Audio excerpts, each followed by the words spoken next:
Maraming kwento sa buhay na tila simple lang, pero sa sandaling mabuksan, pwede itong bumiyak sa puso natin. Isang babaeng kapatid na sa loob ng 8 taon ay buong pusong nag-alaga sa kanyang nakababatang kapatid na lalaki na may cerebral palsy, na parang sarili niyang anak. Akala niya, ang tahimik na sakripisyong iyon ay magdadala ng kaunting kapayapaan sa kanyang buhay. Hindi niya inasahan, siya mismo ang mapupunta sa isang malupit na unos. Ang kanyang tiyan ay unti-unting lumalaki, at kinailangan siyang isugod sa ospital sa gitna ng gabi. At ang resulta mula sa doktor ay nagpatigil sa lahat, at kinailangan pa nilang tawagin ang pulis. Ano ang nangyari sa likod ng pintuan ng pamilyang iyon na tila payapa? Samahan niyo ako sa kwentong ito na puno ng luha, ngunit puno rin ng pagmamahal sa kapwa. Ang pangalan ko ay Pilar, 35 taong gulang. Ang buhay ko ay nakatali sa isang lumang bahay sa dulo ng isang maliit na eskinita, kung saan tuwing umaga ay nagsisimula ang araw ko sa mahinang ungol ng aking kapatid na si Marco. 1 taon siyang mas bata sa akin, at may cerebral palsy mula nang ipanganak. Dahil sa sakit na yon, hindi siya makalakad mag-isa, at ang lahat ng kanyang pangangailangan ay umaasa sa ibang tao. Sa loob ng maraming taon, ang mga kamay na yon ay akin. Ang tatay ko, si Mang Tino, ay tubong Bohol na buong buhay na sanay sa gawaing bukid, at lumipat sa Manila para maging mason. Ang kanyang paghihirap ay makikita sa kanyang mukhang pagod. Ang nanay ko, si Aling Linda, ay nagtitinda sa palengke noon, mahina na ang kanyang kalusugan, at lalo pang lumala nang ipanganak si Marco. Unti-unti siyang naging tahimik na babae, nabubuhay na parang anino sa maliit na bahay. Mula pa noong dalaga ako, sanay na akong umuwi mula sa eskwela, at tumatakbo sa kwarto ni Marco, palitan ang kanyang damit, punasan ang kanyang katawan, at subuan siya ng bawat kutsara ng lugaw. Habang ang mga kaibigan ko ay masayang naglalaro, pinili kong magsuot ng simpleng damit para madali ko siyang buhatin papuntang banyo o ilabas para magpainit sa araw. Maraming beses akong tinitingnan ng mga kaibigan ko nang may halo ng awa at pagtataka. Bakit kailangan mong buhatin ang lahat, Pilar? Nandyan naman ang mga magulang mo. Niningitian ko lang sila dahil alam kong mabilis na tumatanda ang mga magulang ko dahil sa mga alalahanin. Ako ang ate, kung hindi ko siya alagaan, sino pa? 8 taon ang lumipas, si Marco ay naroon pa rin. Ang kanyang katawan ay payat, ngunit ang kanyang mukha ay kakaibang inosente, minsan pa nga ay ngumingiti siya ng walang kamuwang-muwang kapag nagkukwento ako. Ang bawat ngiti niya ay nag-aalis ng lahat ng pagod sa akin. Ngunit ang buhay ay hindi lang puro pag-aalaga. Ako ay isang babae rin, may pagnanais na mamuhay para sa sarili ko, na mahalin at makasama ang iba. Maraming beses kong tinatago ang luha ko sa unan kapag naririnig ko ang mga kaibigan ko na masayang nagkukwento tungkol sa asawa at mga anak, habang ako ay nag-iisa pa rin. Mayroon din namang nagkagusto sa akin, ngunit nang malaman nila na nakatali ang buhay ko sa may cerebral palsy kong kapatid, tahimik silang lumayo.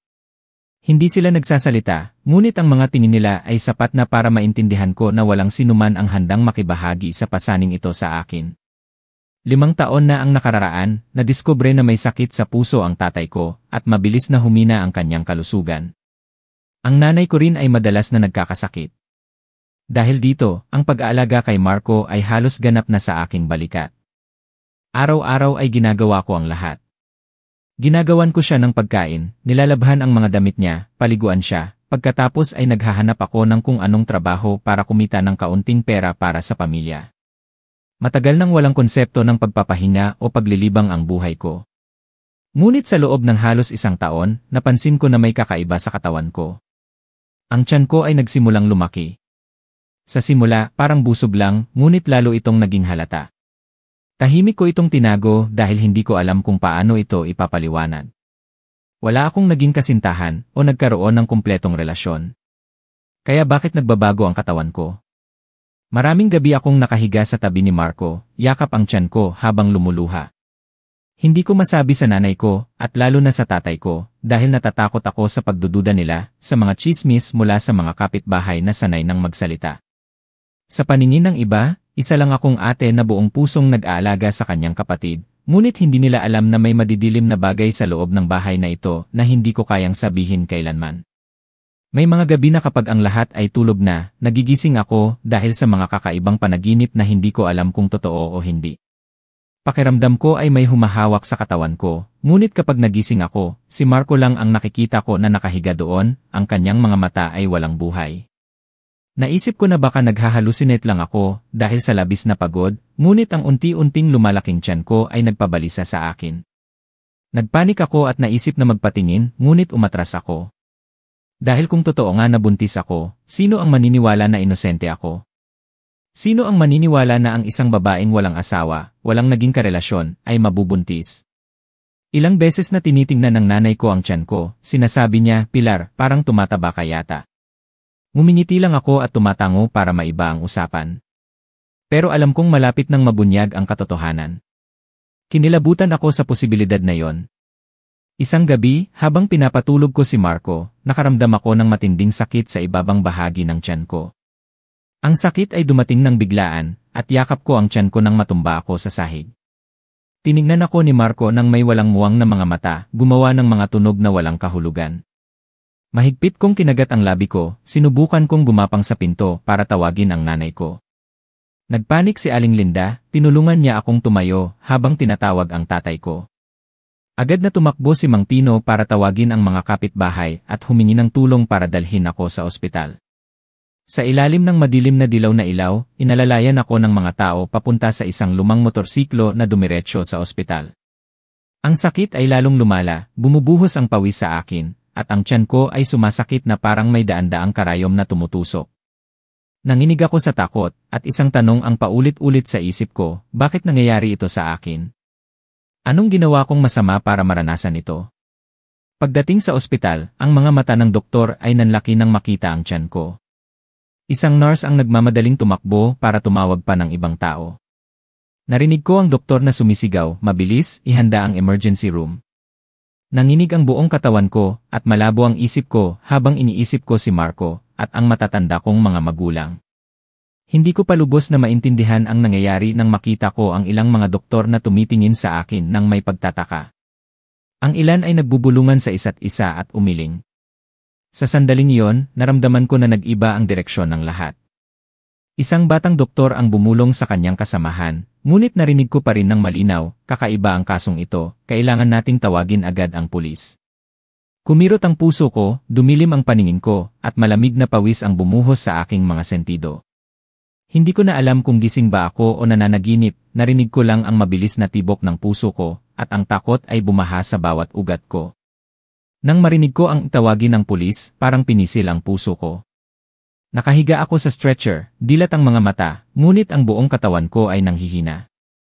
Gusto kong magtanong, gusto kong magmakaawa sa doktor na magpaliwanag, ngunit ang lalamunan ko ay tuyo, at tanging walang kabuluhang ungol lang ang lumabas.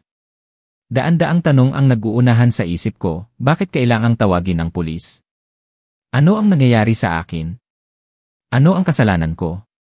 Ang nanay ko ay tumakbo sa likuran ko, hinawakan ang kamay ko habang umiiyak, "Pilar, kumapit ka, nandito na si nanay." Ang tatay ko naman ay nakatayo sa hallway na tulala, namumutla ang mukha, at ang mga mata niya ay may alalang hindi ko pa nakita. Alam ko na para sa isang ama na matatag buong buhay niya, ang sandaling iyon ay parang isang kutsilyo na humiwa ng malalim sa kanyang puso. Wala siyang sinabi, ngunit ang kanyang nanginginig na mga kamay ay mahigpit na nakakapit sa frame ng pinto na parang ayaw niyang matumba. Ang mga doktor at nurse ay tinulak ako sa emergency room.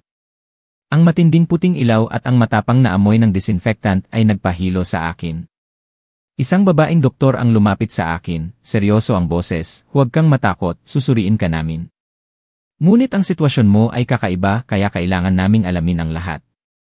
Mayroon ka bang gustong sabihin?" Umiling lang ako at tumulo ang luha ko. Gusto kong sumigaw na malinis ako, na wala akong ginawang masama, na ako ay isang ate lang na buong pusong nag-aalaga sa aking kapatid na may kapansanan, ngunit ang lahat ng salita ay bumara sa aking lalamunan. Pagkatapos ay ginawa nila ang ultrasound. Sa screen ng ultrasound, nakita ko ang isang gumagalaw na hugis, at parang tumigil sa pagtibok ang puso ko. Nagulat ako, hindi ako makapaniwala sa nakita ko. Talaga bang buntis ako? Bulong ko sa sarili ko, ang takot ay sumalubong sa akin, at ang buong katawan ko ay nanginig, hindi tumitigil sa pag-agos ang luha. Kumunot ang noo ng doktor, tinitigan ang resulta at bumaling sa kanyang kasamahan. Pagkatapos ng ilang sandali, ang pinakamatandang doktor ay lumapit, seryoso ang mukha. Pilar, ikaw ay 7 buwan ng buntis, malaki na ang bata, at ang sitwasyon mo ay kritikal dahil may mga senyales na manganganak ka ng maaga. Ngunit ang dahilan kung bakit kinailangan naming tawagin ang pulis ay dahil wala kang asawa, hindi ka kasal, at ang pamilya mo ay nagsabi na wala kang relasyon sa lalaki. Kaya saan galing ang batang ito? Ang tanong na iyon ay parang isang martilyo na tumama sa ulo ko. Napaluha ako, hindi ako makapagsalita. Totoo na wala akong naging kasintahan sa buong buhay ko.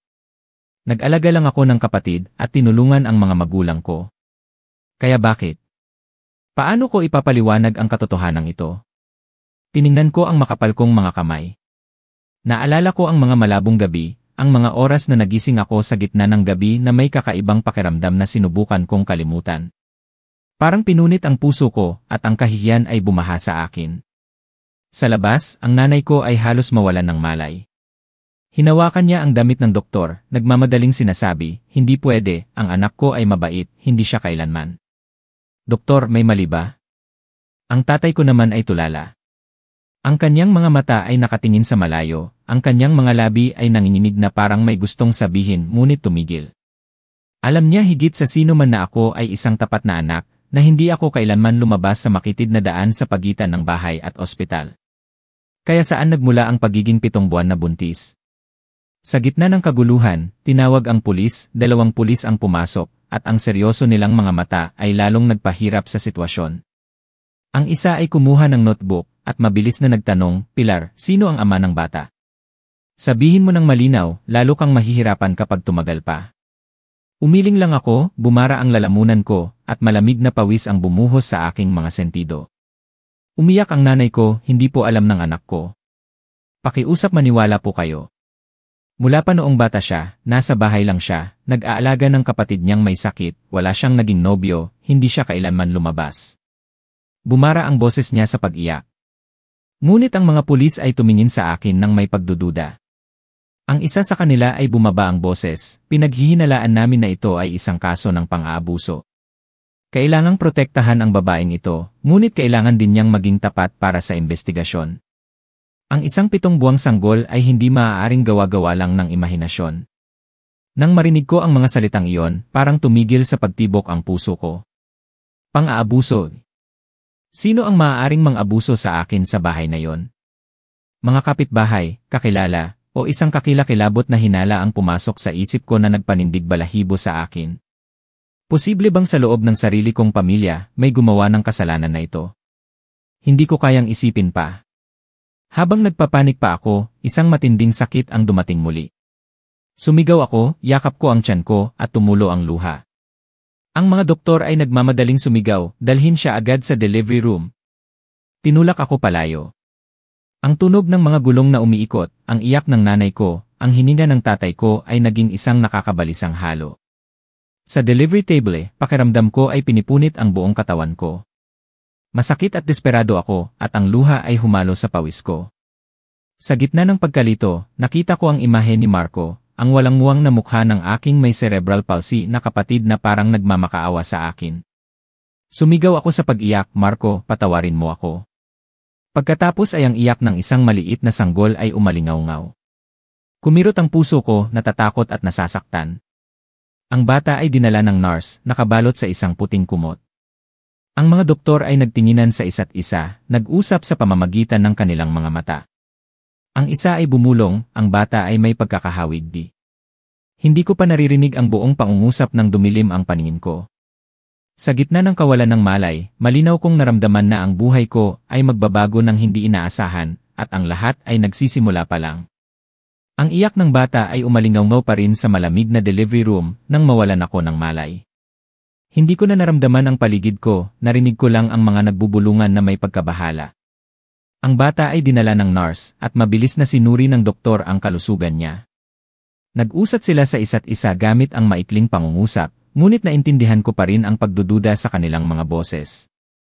Pagkatapos ng ilang sandali, binuksan ko ang mga mata ko, at ang ilaw ng neon sa kisam ay sumakit sa aking mga mata. Nakita ko ang nanay ko na nakaupo sa tabi ko, namumula ang mga mata niya, at mahigpit niyang hinahawakan ang kamay ko. Nang makita niyang gising ako, umiyak siya, "Pilar, bakit mo ginawa ito sa sarili mo?" Hindi pa ako nakakasagot nang tumulo ang luha ko at bumara ang lalamunan ko. Alam kong nasasaktan si nanay, ngunit doble ang sakit na nararamdaman ko. Dahil ako ang babaeng tapat sa loob ng maraming taon, at ngayon ay may mansa na hindi ko maipaliwanag. Ang tatay ko, si Mang Tino, ay tahimik na nakatayo sa sulok ng kwarto, ang kanyang mga mata ay malalim at puno ng galit at pag-aalala. Ang taong iyon na buong buhay na nagbigay ng kabuhayan sa pamilya, ay ngayon ay nakikita ang kanyang anak na nanganak sa isang mahirap na sitwasyon. At ang pulis ay naghihintay sa labas ng ospital. Alam kong nahihirapan siya, gusto niyang maniwala na inosente ako, ngunit hindi niya alam kung paano haharapin ang katotohanan ito. Pumasok ang doktor, seryoso ang boses, "Pilar, ang bata ay nasa maayos na kalagayan, ngunit kailangan naming magtanong ulit, hindi mo ba talaga alam kung sino ang ama ng bata?" Umiyak ako at umiling ng paulit-ulit. Hindi ko alam, wala akong alam. Tiningnan ako ng doktor, ang kanyang mga mata ay may halo ng awa at pagdududa. Binalingan niya ang pulis na naghihintay at tumango ng bahagya. Lumapit ang dalawang pulis, ang isa ay binuksan ang kanyang notebook. "Pilar, kailangan mong maging tapat ngayon. Ang 7 buwang sanggol ay hindi basta-basta lumalabas. Ito ay may senyales ng isang seryosong kaso ng pang-aabuso. May pinaghihinalaan ka ba? Mayroon bang nang abuso sa'yo?" Huminga ako ng malalim, kumirot ang puso ko. Ang mga malabong alaala ay bumalik. Ang mga gabing nagising ako ng biglaan, ang pakiramdam na may nang-aabuso sa katawan ko na akala ko ay gawa-gawa lang ng imahinasyon dahil sa labis na pagod. Nang inig ako, gusto kong sabihin ngunit natatakot ako. Kung sabihin ko, sino ang maniniwala? Maniniwala ba sila na ang isang ate na tulad ko na sa loob ng 8 taon ay nag-alaga sa may cerebral palsy niyang kapatid ay mabubuntis sa loob ng sarili niyang bahay nang hindi niya alam? Nagpanik ang nanay ko at sumigaw. Hindi maaari, hindi lumalabas ang anak ko. Alam ng buong barangay na nasa bahay lang siya, kung may nang abuso sa kanya, pwede lang itong sa puntong ito, bumara ang boses ng nanay ko, at ang kanyang mga mata ay may pagkabahala habang tumitingin siya sa akin, na parang may naisip na kakilakilabot na bagay. Ang tatay ko ay namutla at ang kanyang mga mata ay biglang dumilim. Naintindihan ko, pareho nilang iniisip si Marco. Tumayo ako at sumigaw, "Hindi. Hindi si Marco. Siya ay walang kamuwang-muwang, wala siyang alam. Huwag niyo siyang paghinalaan ng mali." Ang sigaw ko ay umalingaw sa buong kwarto na nagpatigil sa lahat. Nanginig ako at tumulo ang luha ko. Alam ko na ang pagtanggi ko ay lalong magdadagdag sa pagdududa nila. Ngunit mas gusto kong dalhin ang lahat ng ito kaysa sa hayaang marumihan ang pangalan ni Marco, ang kapatid kong may kapansanan. Ang mga pulis ay nanatiling matyaga. "Pilar, huwag kang magpanik, imbestigahan namin ang lahat. Ngunit kung ang insidente ay nangyari sa loob ng bahay na yon, kailangan mong makipagtulungan para matulungan kaming malaman ang katotohanan. Walang sinuman ang may karapatang mang-abuso sa iyo, kahit na miyembro pa ng pamilya." Kinagat ko ang labi ko, nagdugo, at ang puso ko ay balisa. Unti-unti bang lumalabas ang malupit na katotohanan? Sa mga araw na nasa ospital ako, mabilis na kumalat ang balita sa buong barangay.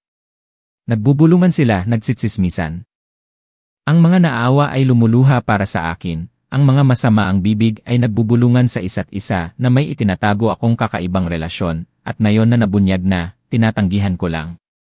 Sa ganitong paraan, ang pangalang Pilar na dating naugnay sa imahe ng isang mabait at tapat na ate ay nabahiran ng kontrobersya.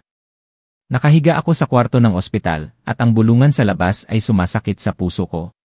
Hindi ako natatakot na husgahan ako ng mga tao, natatakot lang ako na gagamitin nila ito para sirain ang pangalan ni Marco, na magiging dahilan para lalo siyang maging pabigat sa paningin ng lipunan. Sa ikatlong gabi matapos akong manganak, hindi ako makatulog. Tiningnan ko ang duyan sa tabi ko, kung saan natutulog ang bata. Ang kanyang mukha ay namumula, ang kanyang maliit na mga labi ay nakatikom, at may kakaibang pagkakahawig sa isang tao. Tinitigan ko siya at umiyak. Hindi ko alam kung dapat ko bang mahalin o kamuhian ang batang ito. Siya ang aking laman at dugo, ngunit siya rin ang bangungot na nagtulak sa akin sa kailaliman. Sa gitna ng mga luha, bumulong ako, "Anak, hindi ko alam kung ano ang tatawagin sa iyo, at hindi ko alam kung sino ang ama mo, ngunit patawarin mo ako." Sa sandaling iyon, bumukas ang pinto ng kwarto. Pumasok ang tatay ko, mabagal ang lakad, at malungkot ang mga mata. Tahimik siyang umupo sa tabi ng kama, tinitigan ako ng matagal. Pagkatapos ng ilang sandali, sinabi niya sa isang malalim na boses, "Pilar, kailangan mong sabihin ang totoo kay tatay. Kung may nagpilit sa iyo, hahanapin ko ang hustisya para sa iyo. Ngunit kung may nangyaring hindi mo kayang sabihin sa loob ng bahay natin, kailangan mo ring maging tapat. Hindi natin pwedeng hayaan na malabo ang lahat." Nang marinig ko ang sinabi ng tatay ko, kumirot ang puso ko at tinakpan ko ang mukha ko habang umiiyak. "Tatay, hindi ko alam. Talaga pong wala akong alam. Naalala ko lang na maraming gabi na may kakaiba akong nararamdaman, ngunit kapag nagising ako, si Marco lang ang nasa tabi ko. Akala ko na nanaginip lang ako." Ang mga salitang lumabas sa bibig ko ay nagpatigil sa tatay at nanay ko. Ang katahimikan ay sobrang bigat at naririnig ko ang tiktok ng orasan. Kumuyom ang tatay ko at ang kanyang mga mata ay namumula. Ang nanay ko naman ay natumba sa sahig, umiiyak, "Diyos ko, baka walang naglakas loob na magpatuloy, ngunit alam ng lahat." Isang kakilakilabot na katotohanan ang unti-unting lumalabas. Ang pulis ay nagsimula ng magsagawa ng DNA test para malaman kung sino ang ama ng bata. Nanginig ako, nagdarasal na ang resulta ay hindi ang malupit na bagay na yon. Ngunit sa kaibuturan ng puso ko, natatakot ako na ang mga malabong panaginip ko ay hindi lang imahinasyon. Sa gabing iyon, niyakap ko ang bata at ang luha ko ay bumuhos. Tinanong ko ang sarili ko kung saan pupunta ang buhay ko. Mabubunyag ba ang katotohanan? At kung totoo nga, makakaya pa ba ng pamilya ko na tumayo sa harap ng pampublikong paghuhusga? Hinalikan ko ng bahagya ang noo ng bata at bumulong sa sarili ko, "Anak, poprotektahan kita sa anumang paraan, kahit natatalikuran ako ng buong mundo." Sa mga araw pagkatapos kong manganak, para akong nabubuhay sa isang bangungot na walang katapusan. Mabilis na kumalat ang balita tungkol sa akin sa maliit na barangay at umabot pa sa palengke at maging sa mga kamag-anak. Nagbubulungan ang mga tao at ang mga tingin ng awa, paghuhusga at paghamak ay nakatuon sa akin at sa pamilya ko. Tuwing lalabas ang nanay ko para bumili ng gulay, may magbubulong sa kanya. Sa loob ng maraming taon, inalagaan ni Pilar si Marco. Sino ang mag-aakala na may laman na pala ang tiyan niya? Tahimik na tumalikod ang nanay ko, namumula ang mga mata, at ang luha ay humalo sa pawis niya. Sa loob ng bahay, ang hangin ay sobrang bigat na parang sasakalin ang sinuman. Ang tatay ko ay lalong naging tahimik, naninigarilyo ng malalim na parang naisuffocate. Ang nanay ko naman ay nakaupo sa bintana tuwing gabi, parang naghihintay ng sagot mula sa kawalan. Ako, tuwing titingnan ko si Marco, ang walang muwang kong kapatid na may cerebral palsy, nanginig ako. Siya ay inosente pa rin, ang kanyang mga mata ay walang kamuwang-muwang habang ngumingiti siya sa akin. Hindi niya alam na pinaghihinalaan siya ng buong nayon na siya ang nagbigay sa akin ng bata. Naawa ako sa kanya, nasasaktan ako, at pakiramdam ko ay nagkakawatak-watak ang puso ko. Ilang beses nang pumunta ang pulis para kunin ang testimonya, at matyaga sila, ngunit ang kanilang mga mata ay laging puno ng pagdududa. Minsan, tiningnan ako ng isang batang pulis, at sinabi niya sa isang mabagal na boses, "Ate Pilar, hihintayin namin ang resulta ng DNA, ngunit kailangan mong maghanda sa sarili mo." Kung ang sitwasyon ay totoo ayon sa aming hinala, hindi lang ito isang kaso ng pang-aabuso, kundi may kaugnayan din sa isang seryosong moral at legal na issue. Nang marinig ko yon, natumba ako, hindi ko kayang isipin ang araw na yon. At pagkatapos ay dumating ang araw na ipinadala nila ang abiso na malapit nang lumabas ang resulta ng DNA. Buong gabi, yakap ko ang maliit na bata, at ang luha ko ay hindi tumigil sa pag-agos. Siya ay tulog, regular ang kanyang paghinga, at ang kanyang maliit na kamay ay mahigpit na nakakapit sa aking daliri. Nasasaktan ako, anak, kung isang araw ay sasabihin ng mga tao na ikaw ay isang kasalanan, tandaan mo na sa nanay mo, ikaw ay isang himala. Ano man ang mangyari, hindi kita iiwan. Kinaumagahan, dumating ang pulis, umupo sila sa maliit na sala namin, at inilagay ang isang folder sa harap ng mga magulang ko. Isang tao ang nagsalita, mayroon na po kaming resulta ng pagsusuri. At sa kasamaang palad, tama ang hinala namin. Ang bata ay may direktang kaugnayan kay Marco. Ang mga salitang iyon ay parang kidlat na tumama sa amin. Sumigaw ang nanay ko at natumba sa sahig, yakap niya ang ulo niya at ang kanyang bibig ay nagmamadaling nagsasalita. Hindi maaari. Diyos ko, anak ko. Ang tatay ko ay tulala, nawalan ng kulay ang kanyang mukha, at ang sigarilyo ay nahulog sa kanyang kamay. Yakap ko ang bata, nanginig ang buong katawan ko, at bumara ang lalamunan ko. May kutob ako, ngunit nang makumpirma ang katotohanan, hindi ko ito kayang tiisin. Seryoso ang pulis, imbestigahan namin ito ng mas malalim, ngunit malaki ang posibilidad na nangyari ito habang natutulog kayong magkasama ni Pilar para sa pag-aalaga. Kailangan namin ng kooperasyon mula sa pamilya para masuri pa ito. Sumigaw ako, umiiyak, hindi. Si Marco ay inosente, wala siyang alam. Hindi niya iyon magagawa. Ngunit habang umiiyak ako, narinig ko ang bulungan sa labas ng gate. Marami ng kapitbahay ang dumating, nakatayo sila at nagbubulungan, ang kanilang mga mata ay puno ng takot at paghamak. Isang matandang kapitbahay ang bumulong, sinasabi ko na, bakit siya basta-basta na lang nabuntis? Ang ibig sabihin pala, ang bulong na iyon ay parang daan-daang karayom na tumutusok sa puso ko. Nang gabing iyon matapos umalis ang pulis, ang aming bahay ay naging tahimik at nakakatakot. Ang nanay ko ay umiiyak, nakahiga sa kama, at patuloy na tinatawag ang pangalan ko sa sakit. Ang tatay ko naman ay nakaupo sa balkonahe, walang buhay ang mga mata na nakatingin sa malayo, ang usok ng sigarilyo ay nakapalibot sa ulo niya. At ako, yakap ko ang bata, at ang puso ko ay parang nagkakawatak-watak. Si Marco ay nakaupo sa isang sulok, ang kanyang mga mata ay walang kamuwang-muwang, hindi niya maintindihan ang nangyayari, at ang kanyang mga kamay ay basta-basta na lang pumapalakpak na parang naglalaro.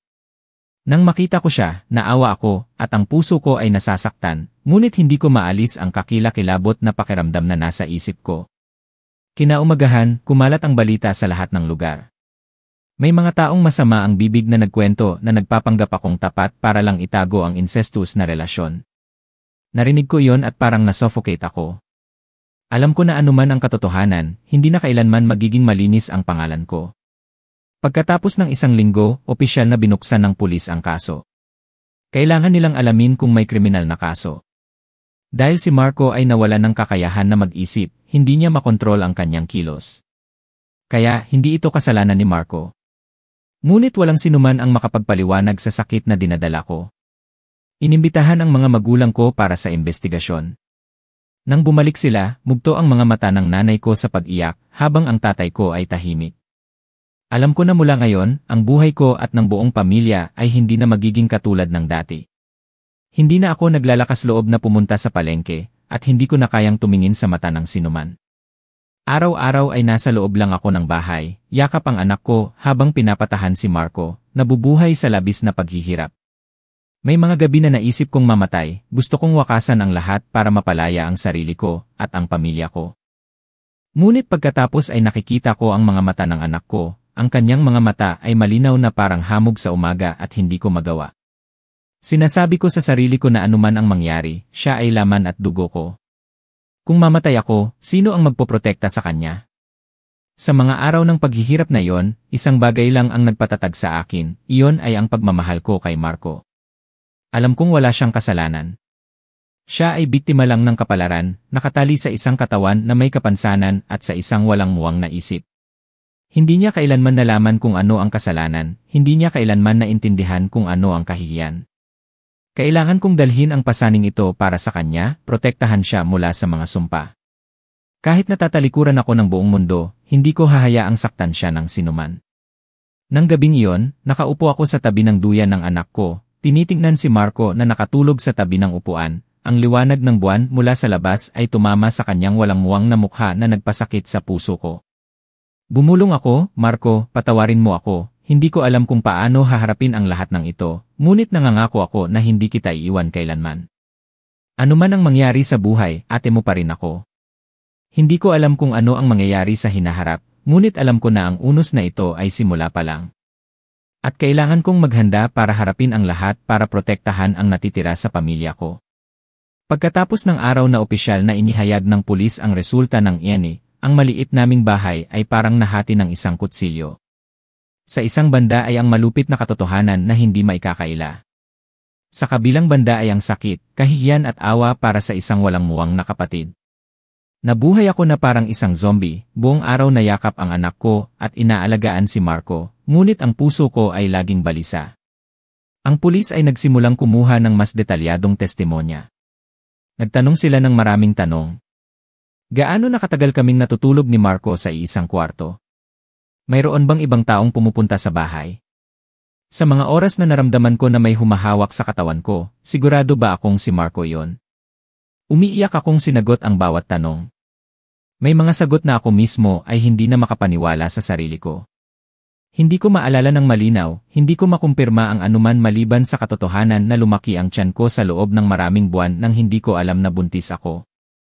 Isang hapon, nang umalis ang pulis, niyakap ako ng nanay ko at umiyak ng malakas. Pilar, anak kita, naniniwala ako na inosente ka. Alam kong biktima ka lang, ngunit bakit kailangang maranasan ito ng pamilya natin? Mahigpit kong hinawakan ang manipis na kamay ng nanay ko, at labis ang sakit na naramdaman ko. Hindi ko siya sinisisi, ngunit alam kong nahihirapan din siya sa pagitan ng dalawang sakit. Sa isang banda ay ang awa sa akin, sa kabilang banda ay ang pagmamahal kay Marco. Ano man ang mangyari, si Marco ay anak niya, kanyang laman at dugo. Ang tatay ko ay iba. Naging mas tahimik siya, ang kanyang mga mata ay mabigat, at ang kanyang mga kunot ay lalong lumalim.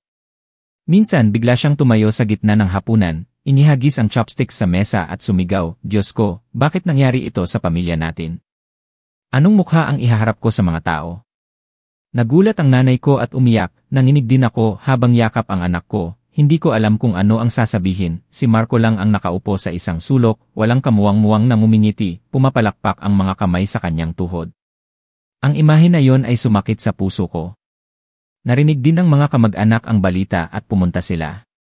Ang ilan ay sinisisi ako, ang ilan ay naaawa, ang ilan naman ay prangka na nagmungkahi na, kailangang dalhin si Pilar sa ibang lugar, kung mananatili siya dito, masisira ang pangalan ng buong angkan. At si Marco ay dapat dalhin sa sentro, doon ay may mag-aalaga sa kanya. Kung mananatili siya dito ay kahihiyan lang. Nang marinig ko yon, namutla ako. Niyakap ko ng mahigpit ang anak ko, takot at galit. Tumayo ako at nagsalita habang umiiyak, hindi. Kahit natatalikuran ako ng buong mundo, hindi ko iiwan si Marco. Siya ay inosente, ako ang kailangang magtiis sa lahat ng kahihiyan na ito. Bakit niyo siya ipapasa? Nagulat ang mga kamag-anak ngunit umiling pa rin at umalis at nag-iwan ng mabibigat na hininga. Araw-araw, nagpapatuloy ang investigasyon ng pulis. Ipinaliwanag nila sa amin na sa legal na aspeto, si Marco ay walang kakayahang mag-isip, kaya hindi siya maaaring sisihin na parang isang normal na kriminal. Ngunit ang bagay na yon ay nagpahirap sa sitwasyon, hindi siya maaaring parusahan, ngunit ang katotohanan ay hindi maaaring burahin. Nang marinig ko yon, kumirot ang puso ko. Kaya kailangan kong dalhin ang lahat ng ito para sa kanya. Sa mga mahabang gabi nagising ako, tiningnan ko ang walang muwang na anak ko na natutulog, tiningnan si Marco na nakahiga sa braso ko na parang isang bata. At tinanong ko ang sarili ko, ang kapalaran ba ay walang awa na ikinulong ako sa walang katapusang bilog na ito? Dati, pinangarap ko na magkaroon ng maliit na pamilya at isang lalaking magpoprotekta sa akin. Ngunit ngayon, ang natitira lang sa akin ay ang aking manipis na mga balikat na kailangang buhatin ang dalawang inosenteng bata sa harap ng paghuhusga ng buong mundo. Isang araw nang pumunta ang pulis para mag-usap, binigyan nila ako ng isang papel na humihingi ng guardianship. Pilar, bilang legal na ina ng bata, ikaw ang may pangunahing responsibilidad. Ngunit kailangan din namin ang kooperasyon mo sa investigasyon. Kung mayroon pang ibang detalye, pakiusap, huwag mo itong itago. Ito ay isang seryosong kaso. Tumango ako at tumulo ang luha ko. Wala na akong itinatago, ngunit wala na rin akong maisip na sasabihin maliban sa mga malabong alaala. Mula noon, halos hindi na ako lumalabas ng bahay. Tuwing naririnig ko ang mga bata sa labas na nagtatawagan, anak ni Ate Pilar yan, galing sa incest. Parang sinasabugan ng asin ang puso ko. Dinadala ko ang anak ko sa kwarto, niyayakap siya ng mahigpit at bumubulong, anak, wala kang kasalanan, biktima ka lang na tulad ko. Ngunit alam ko na ang mga bulong ko ay hindi sapat para protektahan siya mula sa mga tsismis. Pagkatapos ay may isa pang trahedya na nangyari. Isang gabi, habang tahimik kaming kumakain ng hapunan, kumatok ang pulis. Nagdala sila ng isang desisyon. Inihayag na pansamantala nilang dadalhin si Marco sa sentro ng pangangalaga sa lipunan, Social Care Center, para sa madaling pagsubaybay at pag-aalaga. Ang dahilan ay para maiwasan ang posibleng muling mangyari ang hindi kanais-nais na sitwasyon. Nang marinig ko yon, nanghina ang mga kamay at paa ko. Tumakbo ako at mahigpit na hinawakan ang kamay nila. Pakiusap, huwag po. Ang kapatid ko ay mahina, sanay siya sa bahay. Magpapanik siya kapag malayo sa akin. Pwede niyo akong arestuhin, ikulong, ngunit pakiusap, huwag niyo siyang kunin. Umiyak ako na parang pinupunit ang laman ko, ngunit matatag pa rin sila. Ang nanay ko ay nawalan ng malay. Ang tatay ko ay nanginginig na umupo sa upuan, ang kanyang mga kamay ay mahigpit na nakakapit sa kanyang tuhod. Si Marco ay tulala, umuungol, hindi maintindihan ang nangyayari, at yakap lang ang mga binti ko. Ang eksena na iyon ay nagpawatak-watak sa puso ko. Nang gabing iyon, yakap ko si Marco na nakaupo sa balkonahe. Ang puso ko ay masakit, sumandal siya sa balikat ko na parang isang maliit na bata na naghahanap ng init. Nasasaktan ako, Marco, patawarin mo ako, baka bukas ay dadalhin ka na nila, ngunit kailangan mong tandaan na hindi kita iiwan kailanman. Hahanapin ko ang lahat ng paraan para mabawi ka. Kahit na kailangan kong isakripisyo ang lahat, hindi kita hahayaang mag-isa.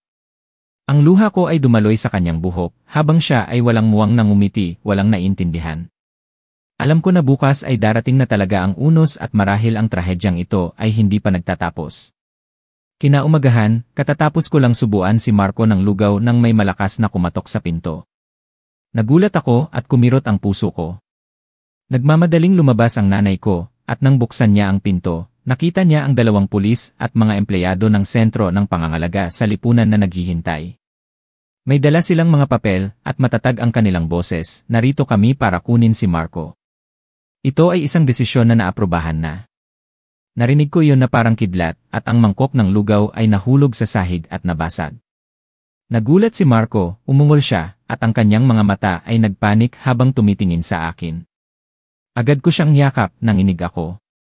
Hindi niyo iyan magagawa. Ako lang ang kilala ni Marco. Paano siya mabubuhay ng malayo sa akin? Sumigaw ako at tumulo ang luha ko. Lumuhod ang nanay ko, nagdasal. Pakiusap, hayaan niyo siya sa kapatid niya.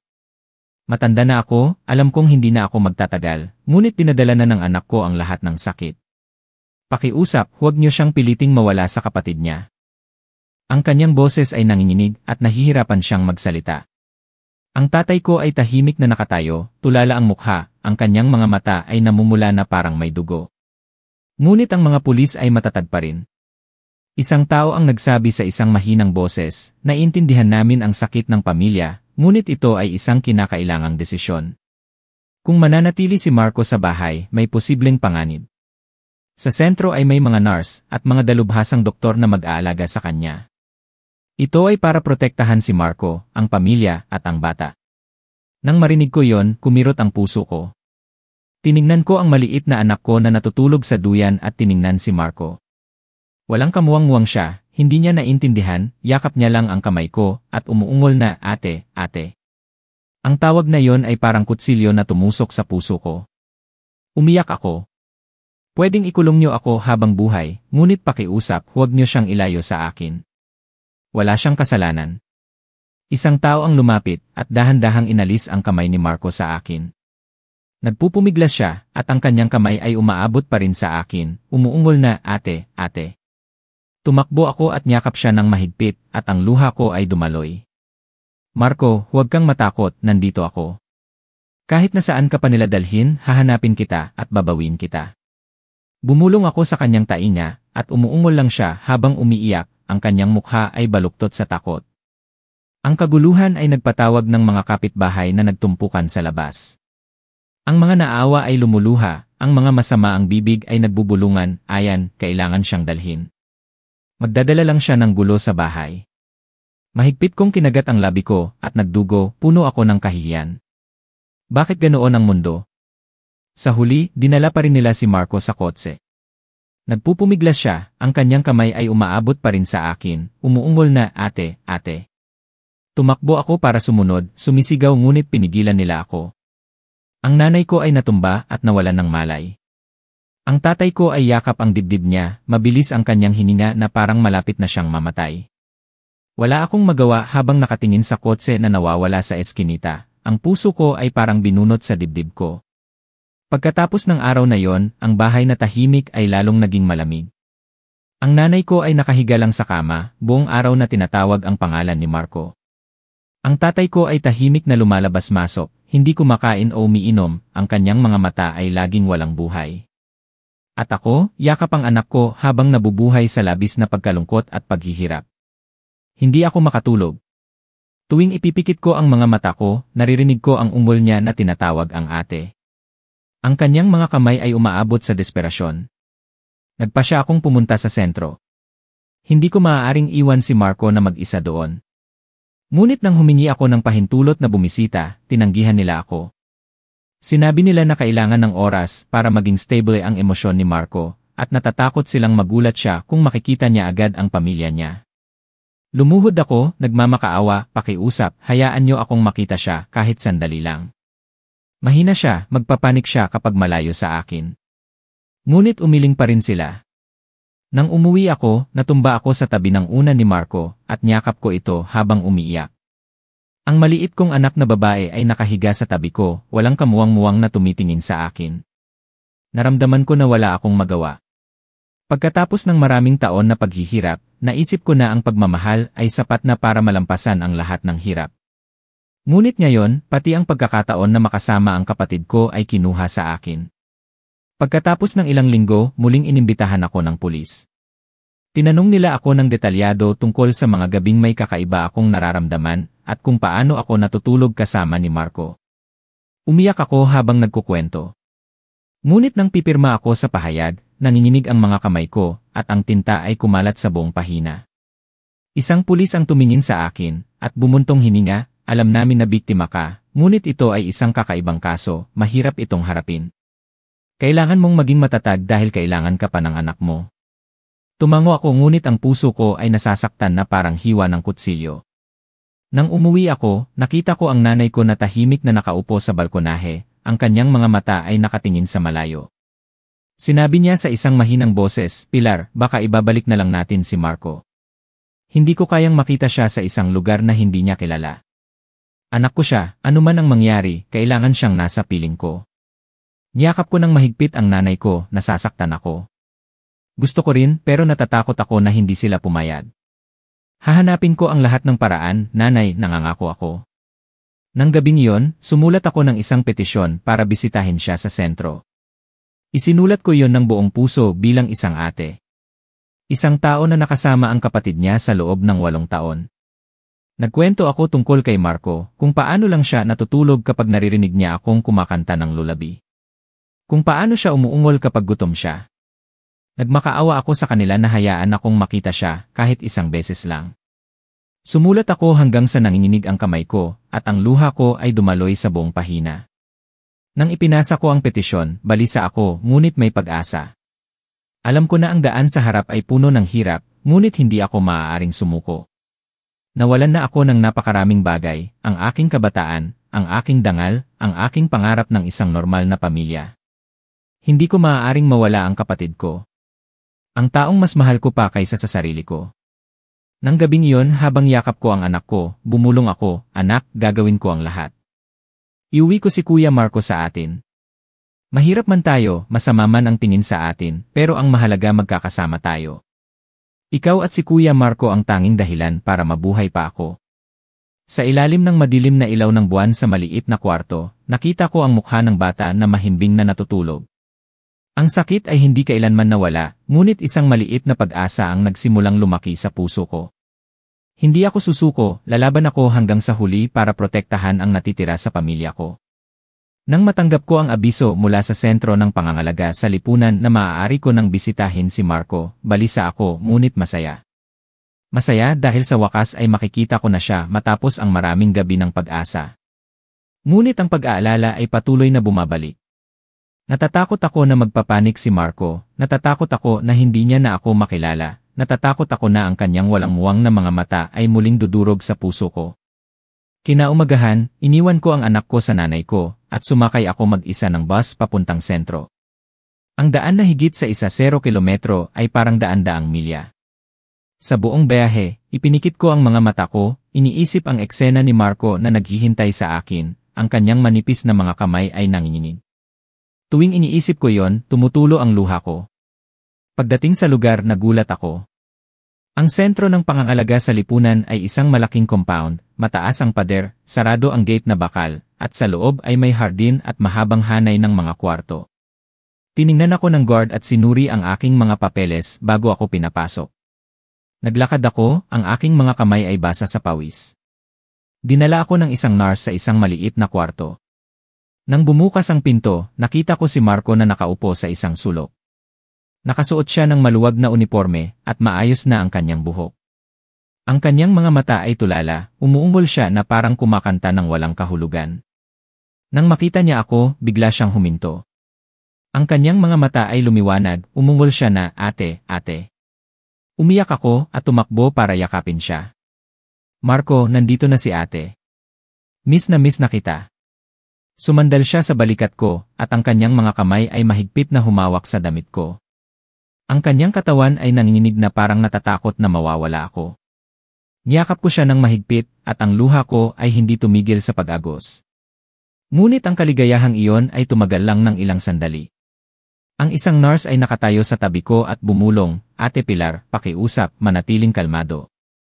Si Marco ay inaalagaan din ng mabuti dito, ngunit tuwing siya ay labis na nagiging emosyonal, nahihirapan siyang kontrolin ang kanyang sarili. Tumango ako, pinunasan ang mga luha ko at inalalayan si Marco na umupo.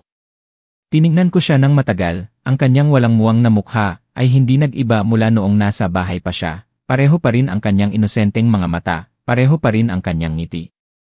Nang makita ko siya, naalala ko ang maliit kong anak. Bumulong ako, "Marco, huwag kang matakot, hahanapin ko ang paraan para makuha ka. Inaalagaan ka nila ng mabuti dito, ngunit kailangan mong tandaan na kasama mo ako palagi." Umuungol siya at tumango na parang isang bata na sumusunod sa sinasabi. Ngunit napansin ko ang isang maliit na pasa sa kanyang pulso. Nagpanik ako at mabilis na hinawakan ang kanyang kamay. "Bakit ganyan? Sino ang nanakit sa'yo?" Walang muwang nang umiti si Marco at hindi sumagot. Nagmamadaling ipinaliwanag ng nurse, baka nagpumiglas siya dahil hindi pa siya sanay sa bagong kapaligiran. Ngunit huwag kang mag-alala, hindi namin siya pababayaan. Tumango ako ngunit ang puso ko ay balisa. Hindi ko kayang isipin ngunit ang pag-aalala ay lalong lumalaki. Talaga bang tinatrato siya ng mabuti dito? Pagkatapos ng pagbisita, nang umalis ako, mahigpit na kumapit si Marco sa akin, umuumbol siya at ayaw akong bitawan. Nang makita ko siya na inaalalayan ng dalawang empleyado, pakiramdam ko ay napunit ang puso ko. Naglalakad ako at patuloy na lumilingon at ang luha ay lumabo sa paningin ko. Bumulong ako, "Marco, hindi kita iiwan. Hahanapin ko ang katotohanan at poprotektahan kita hanggang sa huli." Pagdating ko sa bahay, umupo ako sa tabi ng duyan ng anak ko, yakap siya ng mahigpit. Siya ay tulog, ang kanyang maliit na kamay ay gumagalaw sa dibdib ko. Tiningnan ko siya at umiyak. "Anak, kailangan kong maging matatag, kailangan kong lumaban para sa'yo, para kay Kuya Marco, hindi ako maaaring sumuko." Sa mga sumunod na araw, sinubukan kong gumawa ng paraan. Naghahanap ako ng trabaho para kumita ng pera. Sa araw, iniiwan ko ang anak ko sa nanay ko, at sa gabi, yakap ko ang anak ko habang labis na miss si Marco. Bawat ilang linggo ay humihingi ako ng pahintulot na bumisita. Ang bawat pagbisita ay parang nagsasaboy ng asin sa sugat. Masaya si Marco kapag nakikita niya ako, ngunit kapag aalis na ako, sumisigaw siya at umuungol ng malakas. Sinabi ng nurse, tuwing aalis ka, umiiyak siya buong gabi. Naawa kami sa kanya, ngunit wala kaming magawa. Nang marinig ko yon, tinakpan ko lang ang mukha ko habang humihikbi. Pagkatapos ay isang araw, muli akong inimbitahan ng pulis. Sinabi nila na mayroon silang karagdagang impormasyon mula sa mga kapitbahay. May nagsabi na nakita nila ang ilaw sa kwarto ni Marco na bukas buong gabi, at may kakaibang ingay na lumalabas. Ngunit ang lahat ay tsismis lang na walang ebidensya. Nanginig ako habang sinubukan kong ipaliwanag na wala akong alam, na naalala ko lang ang mga gabi na nawawalan ako ng malay at may kakaiba akong nararamdaman. Isang opisyal ang bumuntong hininga. "Alam namin na biktima ka, ngunit ito ay isang bihirang kaso at napakahirap itong harapin. Kailangan mong maging handa. Baka kailangan naming kumuha ng tulong sa mga psychotherapist." Sa daan pa uwi, dumaan ako sa pamilyar na eskinita. Ang mga kapitbahay ay nagbubulungan pa rin. Ang ilan ay tumitingin sa akin ng may awa, ang ilan naman ay tumatalikod na parang iniiwasan ako. Naramdaman ko na parang iniwan ako ng buong mundo, ngunit naalala ko ang walang muwang na ngiti ni Marco, at ang mainit na hininga ng anak ko. Mahigpit kong kinuyom ang kamay ko, sinasabi sa sarili ko, hindi ako maaaring sumuko, kailangan kong magpatuloy.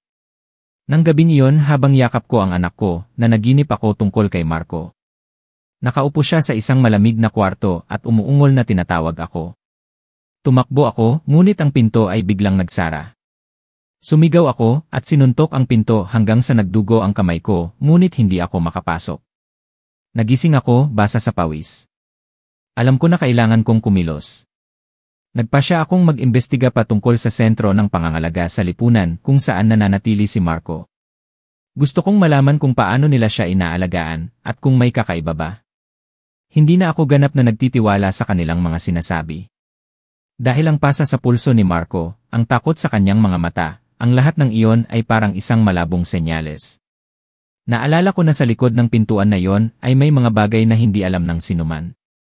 Mula sa sandaling iyon, isang bagong determinasyon ang tumubo sa akin. Hindi lang para protektahan si Marco mula sa mga tsismis, mula sa sakit ng kapalaran, kundi mula sa mga nakatagong panganib sa lugar na tila ligtas. At alam ko na ang daan ay mahaba at maraming unos, ngunit hindi ako susuko. Pagkatapos ng pagbisita kay Marco sa sentro, ang puso ko ay balisa. Hindi na ako nakakatulog ng mahimbing. Tuwing ipipikit ko ang mga mata ko, ang imahe ng basa at walang muwang na mga mata ni Marco, ang kamay niya na mahigpit na humahawak sa damit ko, at ang mga malabong pasa sa kanyang pulso ay lalong naging malinaw. Alam ko na may mali sa lugar na tinatawag nilang sentro ng pangangalaga sa lipunan. Isang umaga, iniwan ko ang anak ko sa nanay ko at nagbigay ako ng dahilan na magtatrabaho ako. Ngunit sa totoo lang, sumakay ako ng bus ng maaga papuntang sentro. Naglakad ako sa paligid ng compound, nagpapanggap na nagtatanong, nagmamasid mula sa malayo. Mataas ang pader, may saradong gate na bakal, at ang mga guard ay mahigpit, ngunit napansin ko na sa loob ay hindi ganoon katahimik tulad ng sinasabi nila. Minsan, may malakas na sigaw mula sa isang kwarto, at pagkatapos ay ang sigaw ng mga empleyado. Nakatago ako sa likod ng mga puno, ang puso ko ay mabilis na tumitibok, at ang puso ko ay kumirot. Posible bang si Marco ay tinatrato din ng ganoon sa loob? Nagpasya akong magsimula ng usapan sa isang nurse na dating nagpapasok sa akin para bisitahin si Marco. Mukhang mas mabait siya kaysa sa iba. Sinubukan kong maging mahinahon. Ate, si Marco ay kapatid ko, ako lang ang kilala niya. Nag-aalala ako, natatakot ako na baka may nang-aapi sa kanya dito. Pwede mo bang sabihin sa akin ang totoo? Sandaling huminto ang nurse, tumingin sa paligid at bumuntong hininga. Ate Pilar, naawa rin ako kay Marco, ngunit may mga bagay dito na hindi madaling sabihin. May mga mabubuting tao, ngunit mayroon ding mga taong tinitingnan ang mga pasyente bilang pabigat. Payo ko lang, kung may pagkakataon ka, hanapin mo ang paraan para mailabas si Marco dito. Nang marinig ko ang mga salitang iyon, nanginig ako at ang aking mga binti ay nanghina. Sinubukan kong magtanong pa ngunit nagmamadali siyang umalis, iniiwan ako na nakatulala at ang luha ko ay bumuhos. Alam kong hindi mali ang kutob ko, ngunit ano ang gagawin ko? Mahirap ako, mahina ako, mag-isa akong lumalaban sa buong lipunan. Nang gabing iyon habang yakap ko ang anak ko, bumulong ako, anak, napakabata mo pa para maintindihan. Ngunit nangangako si nanay na hindi hahayaang maghirap si Kuya Marco. Ano man ang hirap na haharapin ko, hindi ako susuko. Pagkatapos nito, ang luha ko ay dumaloy sa unan. Sa mga sumunod na araw, nagsimula akong magtanong patungkol sa sentro. Isang matandang babaeng nagtitinda sa tabi ng kalsada ang bumulong, maraming pamilya ang nagpapadala ng kanilang kamag-anak dito, at pagkatapos ng ilang buwan, ang natatanggap nila ay isang urn lang ng abo. Sinasabi nilang namatay dahil sa malubhang sakit, ngunit sino ang nakakaalam? Nang marinig ko yon, kinilabutan ako, mabilis ang tibok ng puso ko, at mahigpit kong kinuyom ang mga kamay ko. Hindi ko hahayaang maging isa si Marco sa mga hindi kilalang bilang na yon. Isang araw, naglakas loob ako, sumulat ako ng isang petisyon na humihingi ng pahintulot na alagaan si Marco sa bahay. Ipinaliwanag ko ang sitwasyon, sinabi ko na kaya ko siyang alagaan, na ang pamilya ko ay handang dalhin ang lahat ng responsibilidad, ngunit tinanggihan ang petisyon. Sinagot nila ako ng maikli, ang kaso ni Marco ay nangangailangan ng espesyal na pagsubaybay, hindi siya maaaring iwi sa ngayon. Lubos akong nadismaya ngunit lalong tumibay ang determinasyon ko. Kung hindi nila ako papayagang iuwi si Marco, hahanap ako ng ibang paraan para protektahan siya. Nagsimula akong tahimik na isulat ang lahat ng pagbisita ko, ang mga kakaibang sugat sa kanyang katawan, ang pag-ugali ng mga empleyado, at maging ang mga tsismis sa labas. Hindi ko alam kung ano ang magagawa ko, ngunit naniniwala ako na isang araw, ang katotohanan ay mabubunyag. Samantala, hindi rin tahimik ang buhay sa bahay. Araw-araw ay mas nagiging payat ang tatay ko, tahimik siyang nakaupo sa harap ng altar habang bumubuntong hininga. Ang nanay ko naman ay lalong humihina, maraming gabi siyang inuubo, ngunit sinusubukan pa rin niyang alagaan ang bata para makapagtrabaho ako. Ang mga kamag-anak ay lumayo, walang sinuman ang naglalakas loob na lumapit, natatakot na masira ang kanilang pangalan. Naging parang tinik ako sa mata ng lahat, isang babaeng itinuturing na kahihiyan, kahit na ako mismo ay biktima. Isang hapon habang naglalaba ako sa tabi ng balon, isang kakaibang lalaki ang lumapit sa akin. Sinabi niya na kamag-anak din siya ng isang tao na nasa sentro. Bumulong siya, nakita kitang bumibisita sa kapatid mong si Marco ng maraming beses. Alam mo ba na may masamang nangyayari sa loob? Nakita ko silang ginagapos ang mga pasyente at sinasaktan kapag hindi sumusunod. Kailangan mong mag-ingat. Nagulat ako. Gusto kong magtanong pa ngunit umiling lang siya at mabilis na umalis na parang natatakot na may makakita sa kanya. Nang gabing iyon, hindi ako makatulog. Tiningnan ko ang maliit kong anak at naisip si Marco, kumirot ang puso ko. Bumulong ako, Marco, kung totoo na tinatrato ka ng masama, ano ang gagawin ko? Hindi ko kayang hayaan kang mag-isa na magtiis. Kinaumagahan, naglakas loob akong gumawa ng isang mapanganib na bagay. Humiling ako ng pahintulot na bisitahin si Marco na wala sa oras. Binigay ko ang dahilan na kailangan niyang bigyan ng gamot mula sa pamilya. Ang mga empleyado ay hindi masaya ngunit sa huli ay pinapasok pa rin ako. Nang pumasok ako sa kwarto, nakita ko si Marco na nakaupo na tulala, ang kanyang mga mata ay namumula at nanginginig. Tumakbo ako para yakapin siya. Marco, anong nangyari? Umuungol lang siya, tumulo ang luha, at itinaas niya ang kanyang damit. Nagulat ako nang makita ko ang mga pasa sa kanyang likod. Sumigaw ako at bumuhos ang luha ko. Diyos ko, sino ang gumawa nito sa'yo? Hindi makasagot si Marco, humihikbi lang siya na parang isang bata. Nagmamadaling lumapit ang nurse, hinila ang damit niya pababa, at nagmamadaling sinabi, baka nahulog lang siya. Ngunit alam ko na ang mga sugat na iyon ay hindi galing sa pagkahulog, kundi sa pambubugbog. Nanginginig ako habang niyayakap siya ng mahigpit, umiiyak at sinasabi, patawarin mo ako, Marco, hinayaan kitang maghirap. Nangangako ako na hahanapin ko ang paraan para mailabas ka dito. Sumandal siya sa dibdib ko, umuungol na tinatawag ang ing-ate, ng paulit-ulit, at ang luha niya ay dumaloy sa damit ko. Pagkatapos ng pagbisita sa sentro sa araw na yon, ang puso ko ay balisa. Alam ko na wala na akong oras. Kung hindi ako kikilos agad, maaaring mawala na si Marco sa akin magpakailanman. Kailangan kong gumawa ng isang bagay, kahit na kailangan kong harapin ang panganib, hindi ako susuko. Dahil si Marco ay kapatid ko, aking laman at dugo, at hindi ko maaaring hayaan na ang malupit na kapalaran ay patuloy na kunin ang natitira sa pamilya na ito. Tumingin ako sa langit, ang sikat ng araw ay mainit, ngunit sa puso ko ay may isang paniniwala lang. Ang katotohanan ay dapat mabunyag. At ako, si Pilar, ang gagawa niyan kahit na kailangan kong isakripisyo ang lahat. Pagkatapos kong makita ang mga pasa sa likod ni Marco, hindi na ako mapakali. Ang galit, kahihiyan at pagkabahala ay nagpasikip sa dibdib ko at hindi ako makaupo ng tahimik. Alam ko na kung mananatili akong tahimik, patuloy na sasaktan si Marco. Siya ay walang kamuwang-muwang, hindi niya alam kung paano lumaban at hindi rin siya makahingi ng tulong. Ako lang ang mayroon siya, ako lang. Nang gabing iyon, hindi ako nakatulog. Ang maliit kong anak ay minsan ay gumagalaw, at ang kanyang maliit na kamay ay humahawak sa aking daliri na parang paalala, Nanay, kailangan mong maging matatag.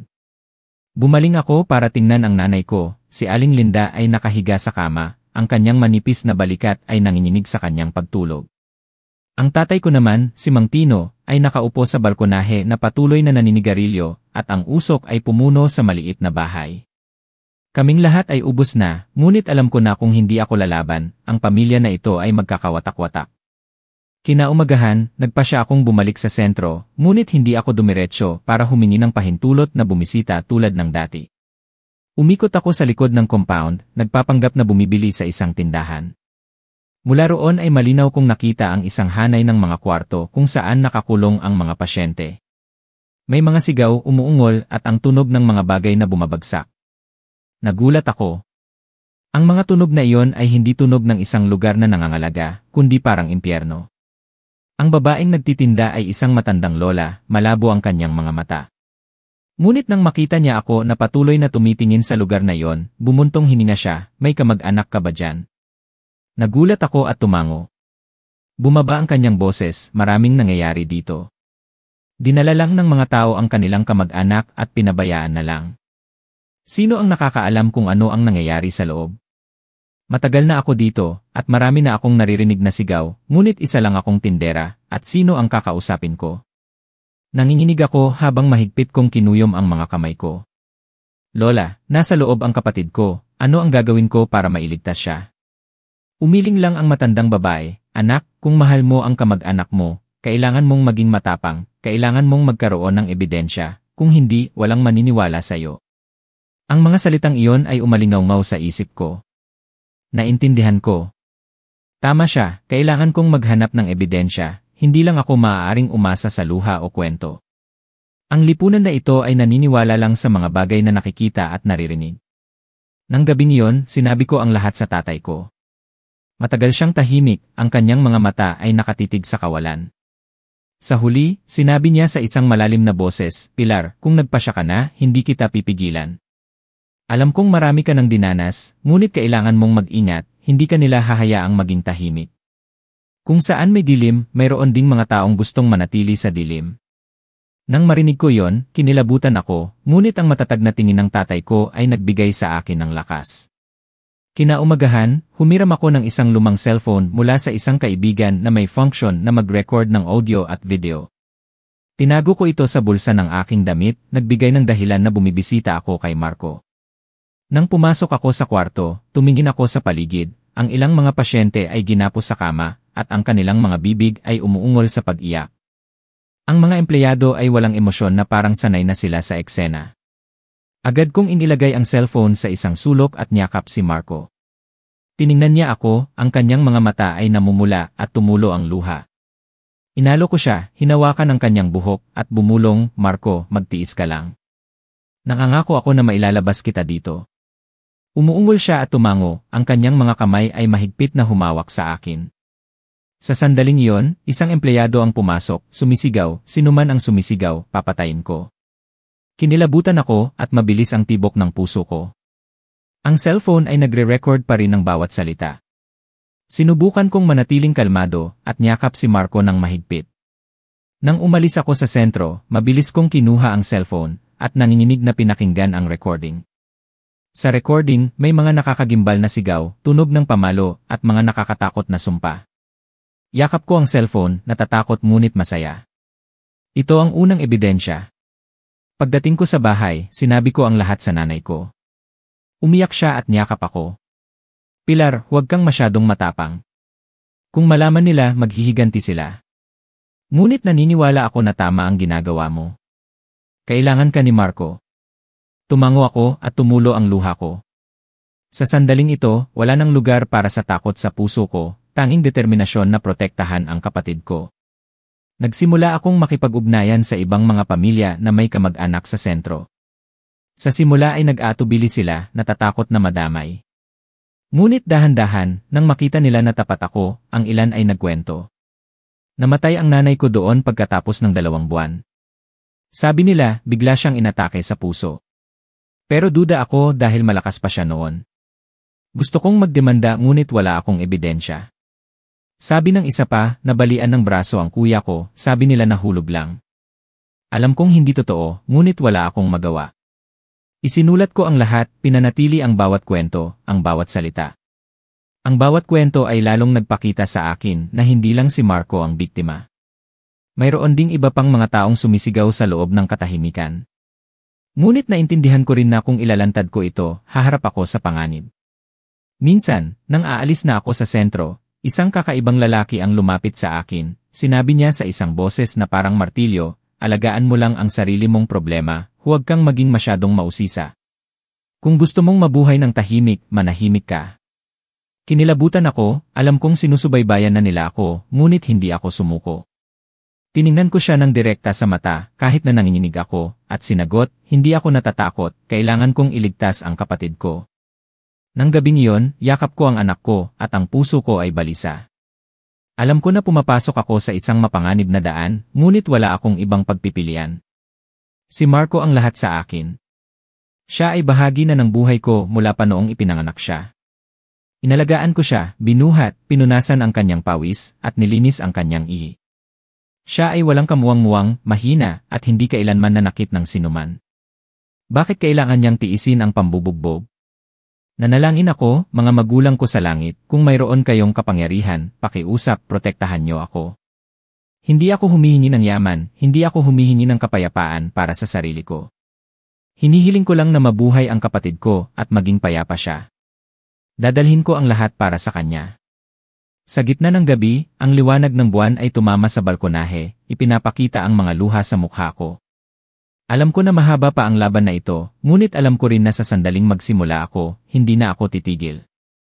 Magpapatuloy ako hanggang sa huli para matanggal ang dilim ng liwanag, para mabunyag ang katotohanan, at higit sa lahat, para si Marco, ang kapatid ko, ay hindi na umungol sa pag-iyak sa malamig na kwarto na yon.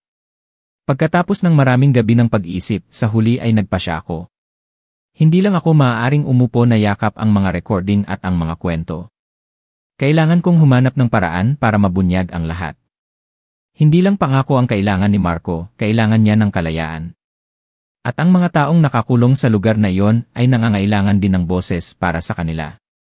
Sinabi ko ito sa tatay ko. Matagal siyang tahimik at naninigarilyo siya ng malalim. Ang puting usok ay lumabo, tinatakpan ang kanyang mukha na puno ng kunot.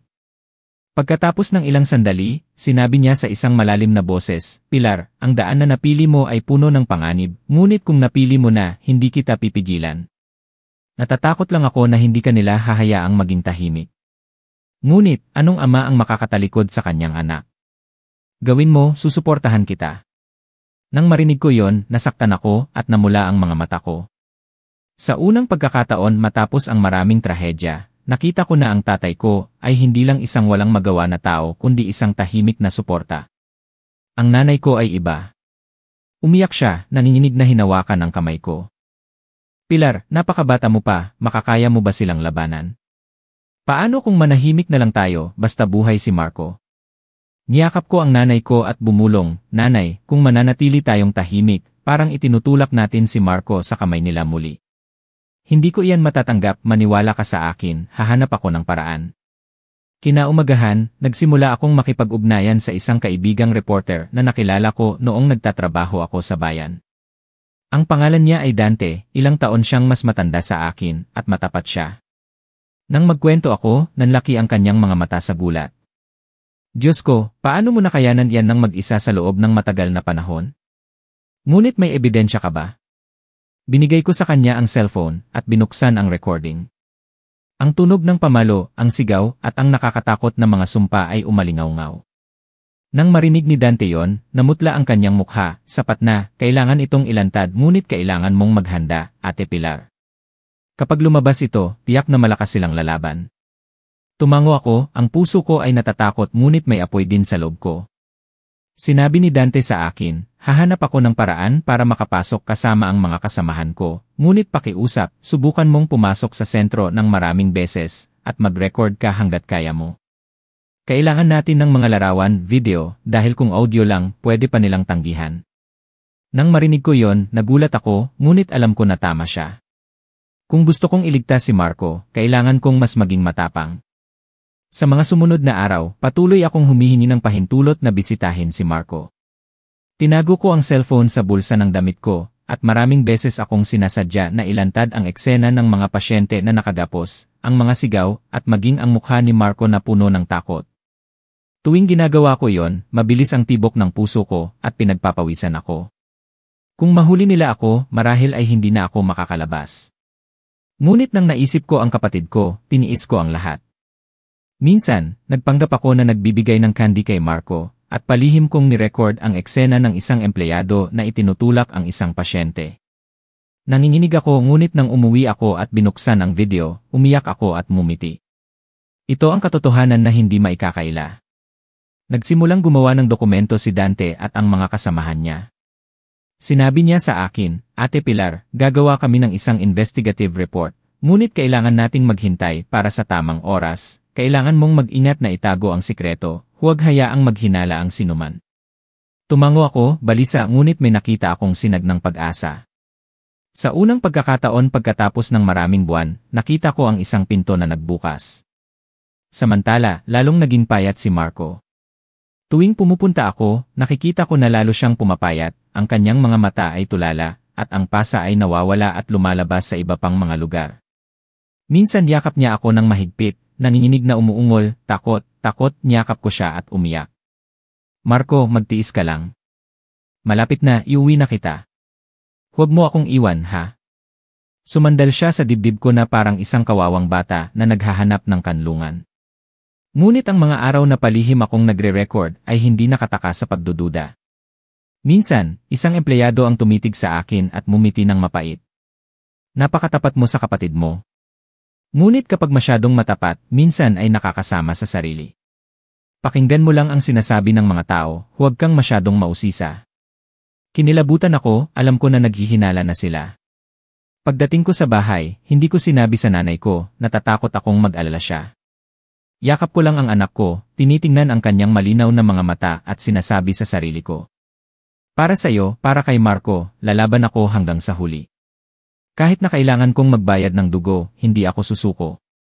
Pagkatapos ay isang hapon, tinawagan ako ni Dante, nagmamadali ang kanyang boses, Ate Pilar, sapat na ang ebidensya na naipon namin. Malapit nang ipalabas ang report, ngunit kailangan mong maghanda. Kapag lumabas sa telebisyon, ang pagkakakilanlan mo ay mabubunyag din, handa ka na ba? Naging tahimik ako. Alam ko na sa sandaling lumabas ako sa publiko, ang buong lipunan ay huhusgahan ako. Isang babaeng may anak na walang ama, isang tao na naugnay sa isang masakit na misteryo. Ngunit kung mananahimik ako, si Marco ay mawawala sa dilim. Tumingin ako sa taas, pinunasan ang mga luha ko, at sinabi ng malinaw. Handa ako, wala na akong mawawala. Basta mailigtas si Marco, tatanggapin ko ang lahat. Malapit na ang araw ng pagpapalabas at balisa ako. Natatakot ako ngunit umaasa rin. Alam ko na kapag nabunyag ang katotohanan, magkakaroon ng mga taong magagalit sa akin, ngunit mayroon ding mga taong magiging patas sa pagtingin kay Marco at sa amin. Sa huling gabi bago ipalabas ang programa, umupo ako sa harap ng altar at nanalangin. Nagsindi ako ng kandila, yumuko, mga magulang at ninuno, pakiusap, protektahan niyo ako. Hindi ako humihingi ng kapayapaan para sa sarili ko, humihingi lang ako na mabunyag ang katotohanan at makauwi si Marco sa pamilya. Ano man ang mangyari sa akin, sulit na ito. Ang nanay ko ay umupo sa likuran ko, yakap ang aking balikat habang umiiyak. Anak ko, naniniwala ako sa iyo. Bukas, ano man ang sabihin ng mga tao, nanay mo pa rin ako. Sige lang. Sumandal ako sa dibdib ng nanay ko, umiiyak na parang isang bata. Sa gitna ng mga luha, naramdaman ko ang isang kakaibang lakas na lumalaki. Alam ko na bukas ay magbabago ang lahat, at ako, si Pilar, ang babaeng dating tinuturing na kahihiyan, ay haharapin ang buong mundo para protektahan ang katotohanan. Kinaumagahan, nang ipalabas ang report sa telebisyon, tahimik kaming nakaupo sa maliit na sala namin. Ang lumang telebisyon ay naging sentro ng atensyon. Ang mga unang imahe ay lumabas, ang gate na bakal ng sentro ng pangangalaga sa lipunan, ang madilim na hanay ng mga kwarto, ang mga sigaw, ang tunog ng pamalo. Nanginig ako, mahigpit kong kinuyom ang mga kamay ko, mabilis ang tibok ng puso ko. Sa tabi ko, ang nanay ko ay umiiyak. Ang tatay ko ay tuwid ang upo, ang kanyang mga mata ay namumula ngunit ang kanyang tingin ay parang nag-aapoy. Pagkatapos ay ang boses ng host ay umalingaw-ngaw, seryoso. Ito ay isang serye ng investigasyon tungkol sa mga anomalya sa isang sentro ng pangangalaga sa lipunan. Matapos ang ilang buwan na pag-ipon ng ebidensya, natuklasan ng grupo ng mga reporter ang kalagayan ng pang-aabuso at karahasan laban sa mga pasyenteng may mental na kapansanan.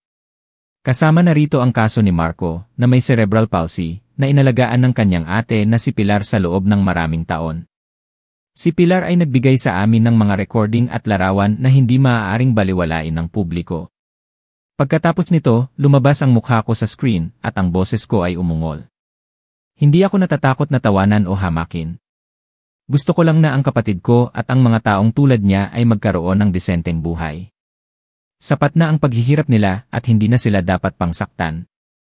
Nang marinig ko ang sarili kong boses, umiyak ako. Hindi ko akalain na may sapat akong lakas ng loob na sabihin ang mga salitang iyon sa harap ng kamera. Niyakap ako ng nanay ko, nanginginig anak ko. Tumango ang tatay ko at bumuntong hininga ng malalim. Tama ang ginawa mo. Pagkatapos lang ng ilang oras na pagpapalabas, naging maingay ang buong barangay namin. Dumagsa ang mga tao, ang iba ay naawa, ang iba ay mausisa. Ang isang dating masamang bibig na kapitbahay ay ngayon ay lumuluha. Hindi ko akalain na kaya pala ni Pilar na magtiis ng ganoon. Napakabait na bata, ngunit ang kapalaran niya ay napakalupit. Ngunit mayroon ding umiling, bakit pa niya kailangang ilabas sa telebisyon? Kahiya-hiya sa buong nayon. Naawa ako nang marinig ko yon. Ngunit sa huli, nakita na ang katotohanan at hindi na ito may kakaila. Sa social media, mabilis na kumalat ang balita, ibinahagi ng mga tao ang report, at nagalit sila, maraming komento, Diyos ko, kawawa naman, bakit kailangang saktan ang mga mahihina? Sana ay kumilos ang batas. Masaya ako at balisa nang mabasa ko yon. Masaya dahil may mga taong nagmamahal, balisa dahil tiyak na hindi mananahimik ang mga nasa likod ng sentro. At sa hapon na yon, isang kakaibang lalaki ang pumunta sa harap ng gate ng bahay. Nakasuot siya ng maayos na polo shirt, ang kanyang boses ay parang martilyo, Pilar, sapat na ang kaguluhan na ginawa mo. Alam mo ba ang kahihinatnan ng paninira sa sentro? Niyakap ko ang anak ko, nanginig ako. Hindi ako naninira, sinasabi ko lang ang totoo. Kung tama ang ginagawa nyo, bakit kayo natatakot? Nag-iba ang kanyang tingin at umalis siya, ngunit bago siya umalis, nag-iwan siya ng isang salita, mag-ingat ka. Kinilabutan ako, ngunit nang makita ko ang anak ko at naisip si Marco, lalo akong naging matatag. Kinaumagahan, opisyal na kumilos ang pulis, inimbitahan nila ako para sa investigasyon, at hiniling na ibigay ko ang lahat ng ebidensya. Dinala ko ang lahat ng recording at video na palihim kong ni-record, at maging ang mga kwento ng ibang pamilya. Isang opisyal ang tumingin sa akin, matatag ang boses, Ate Pilar, napakatapang mo, imbestigahan namin ito ng husto. Kung may mali, tiyak na haharapin nila ang batas. Nang marinig ko yon, umiyak ako. Sa unang pagkakataon matapos ang maraming buwan, naramdaman ko na napakalapit ng hustisya. Ilang linggo ang lumipas, ang balita tungkol sa investigasyon ay kumalat sa lahat ng pahayagan. Ibinunyag nila na ang sentro na ito ay maraming beses nang sinumbong, ngunit dati ay tinatago.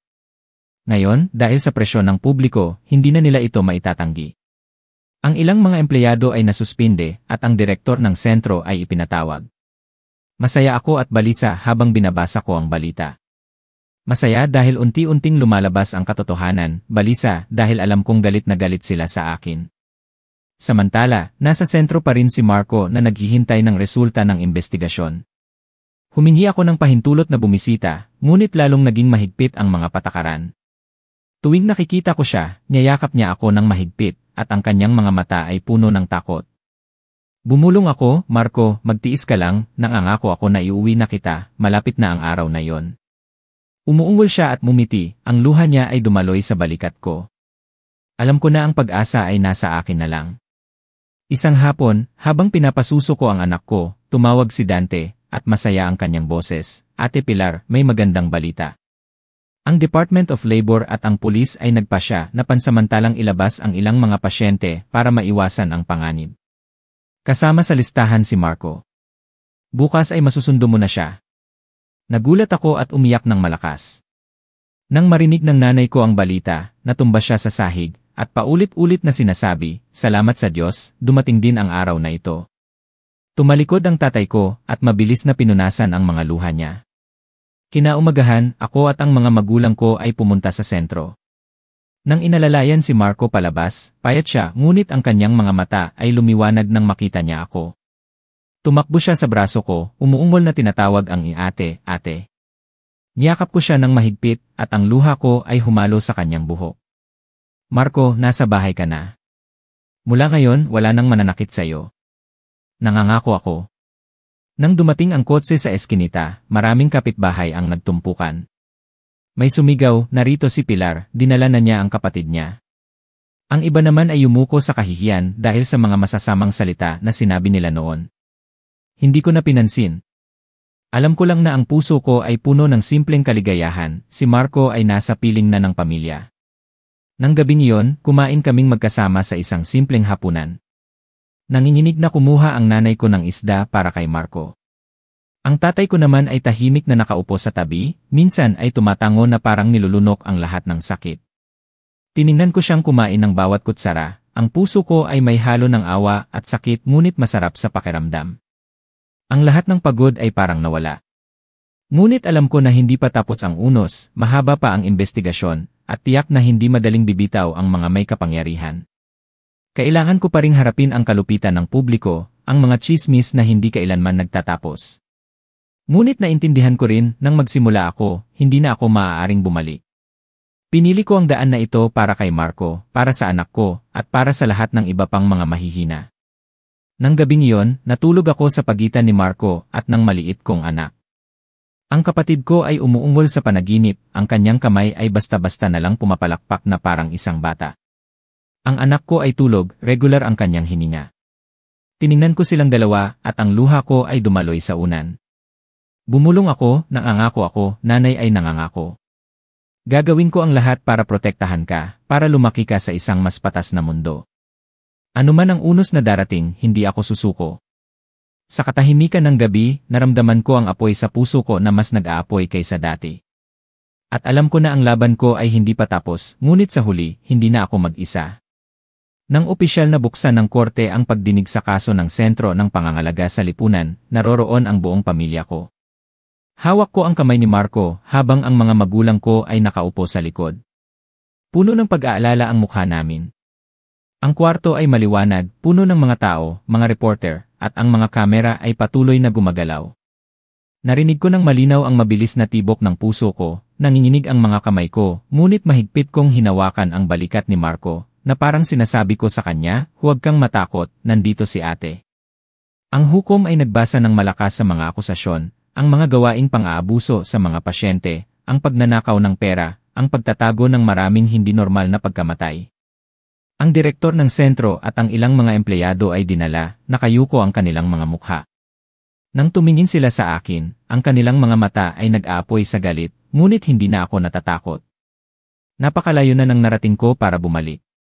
Ang report sa telebisyon, ang mga recording at larawan na ni-record ko sa panganib, ang lahat ay naging ebidensya. Ang ilang mga pamilya ay naglakas loob din na maging saksi, nagkwento sila tungkol sa mga nawala sa kanila. Ang mga luha, ang paghikbi ay umalingaw-ngaw sa kwarto na nagpatigil sa lahat. Nakita ko ang tatay ko na tumalikod, at ang dalawang linya ng luha ay dumaloy sa kanyang mukha, habang ang nanay ko ay umiiyak. Nang ako na ang tinawag, yakap ko ang maliit kong anak na babae, at inalalayan ko si Marco na sumama. Tumayo ako sa harap ng hukom, tumingin ng diretsyo sa kanila, nanginginig ang boses ko, ngunit matatag. Ang pangalan ko ay Pilar. Wala akong anumang bagay maliban sa aking makapal na kamay at ang pagmamahal ko sa kapatid kong may cerebral palsy. Hindi ako matapang, ngunit nang makita ko ang kapatid ko na binubugbog at may mga pasa, hindi ako maaaring manahimik. Dinala ko ang ebidensya dito hindi para maghiganti kundi para hingin ang hustisya para sa kapatid ko at para sa lahat ng iba pang mga mahihina. Hindi sila marunong magsalita, hindi sila marunong humingi ng tulong. Kung tatalikuran natin sila, sila ay mananatiling nabubuhay sa dilim. Nagpalakpakan ang mga manonood. Umiyak ako ngunit gumaan ang pakiramdam ko na parang nabunutan ng tinik. Hindi na ako nahihiya, hindi na ako nakakaramdam ng kahihiyan. Naramdaman ko lang na tama ang ginagawa ko.